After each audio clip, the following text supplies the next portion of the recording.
Hey guys, what is up? Lefty back here again, and thanks for checking out the video. So today we're going to be getting into the Streamlight TLR7, so let's get right into it. So for people who do not know, this is a compact little weapon light from Streamlight, obviously. Single cell, 500 lumens. It's got controls where if you press and hold, it's momentary, and then if you click on, it's a constant on. It also has a little bit of lockout feature if you twist the bezel. You can lock it out if you don't want any negligent light discharge for all my tactical people out there. So to be frank and to be upfront, this is not really like a review in terms of longevity. I do those a little bit later, but this is just kind of a data points to show kind of my early experiences with the light and kind of my thoughts and feelings on it. So far I've had it for, well, this particular one, I've had one earlier about another one, because I think these are probably the best bang for the buck in terms of your compact handgun mounted weapon lights. I think this actually pretty much beats the shit out of anything else that is out there, including the Inforce, the Surefire XC1s.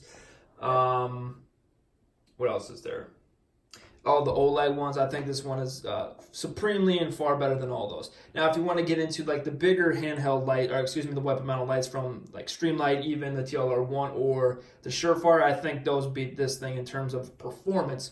Obviously, this beats it in terms of size, but that's about it. But in terms of your compact weapon lights, I think this beats the shit out of the rest of them, at least at the moment. I'm sure there's more that'll be coming up right around the corner, but as of right now, as of filming this, is by far the best one for compact weapon lights. So as I've said, I've had it for a little bit, this one a little bit, put a couple hundred rounds through it, played with it, dropped a little bit, did a little bit more than just kind of taking it to the range and stuff, and a little bit more of a dry fire practice with this, see if it holds up. So far, even though I'm not a big fan of this mounting kind of system, it does not seem to come loose under normal conditions. Dropping the weapon, shooting the weapon, it seems to hold on pretty well, and that's because this is a metal lockup, which is kind of one of the plastic insert keys that goes into the actual rail system on handguns, which, you know, it's not my favorite system, but it works. So far it's been pretty reliable, durable. Like I said, this is not a longevity that will be coming up later, but you know, this is just kind of a feature overview, if you will. So let's go ahead and put it on the gun real quick. Okay, so now that we got it on the gun, you can see its kind of form and function there. It's pretty much flush with the Glock 19.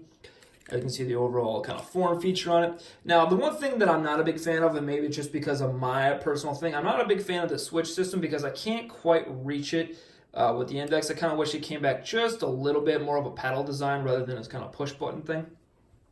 One of the things that I did notice, though, that it makes life a little bit easier, it does have this kind of little indent. People want to like kind of push that in for the activation of the button. This is not tightened down, by the way, don't worry. It locks up more securely than this. But one thing that actually makes life a little bit more easy is that if you push forward on it, that way it actually works like a better button. So honestly, I kind of wish there was a paddle, but this works well. I've gotten used to it to the point now where it doesn't really bother me like it used to when I first got it. I'm like, I don't know about this, but basically if you just kind of keep practicing, just kind of get used to it, it actually does feel quite natural, because as you come in, build a grip, push out, your thumb can hit it right there. I'm not a big fan of the momentary things, just because as civilian, citizen kind of use, I'm not really going to be searching my house with a handgun necessarily, I suppose. Time and place, maybe, but probably not. So I'm kind of more of a fan of like just the constant draw the pistol, get a grip on it, press out, get a constant on. Now people are going to be like, well, you know, you can't, you know, I kind of hate the thing where it's like, yeah, you can't search for shit by pointing your gun at everything. Yeah, no shit, but with the amount of light that this thing puts out, I mean, I can splash it off walls, I can splash it off ceilings, especially if they're kind of brightly white colored or something like that. I mean, it's pretty easy to do with this amount of lumens that are coming out of it, which again is 500 lumens. I will say the light kind of composition on this weapon light is kind of a wide spill, and it doesn't really have much of a hotspot. It's a much larger hotspot, but it's not very bright compared to like other weapon lights that are like 600, 700, 800,000 lumen ones, where you have a really, really, really bright hotspot and a pretty decent amount of flood. This is pretty much all flood with a pretty decent large hotspot in the middle. So I would show you, but it really doesn't pick up on camera anyway. I would just go play with one if you can find one in a store or somebody else has one, but anyway. that's pretty much my review. I think this is by far the best bang for your buck in terms of kind of compact weapon lights on the market as of right now. I'm pretty sure, you'll see upgrades to these where they'll be a little bit higher in lumen count. I think the form and function of it could be a little bit better. I think it could be a little bit slimmer in terms of the design. I think it looks a little bit bulky, but who gives a shit as long as it works.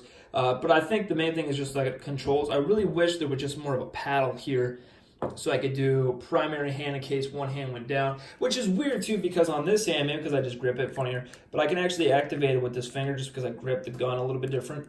So I don't know what that's all about, but that's just me. But anyway, that's my quick little overview of the light. I think it's pretty good, especially for the money. You can find it on Amazon for roughly $100, so I think that beats the shit out of most Surefires. I mean, for Surefire is a good weapon light manufacturer, no question.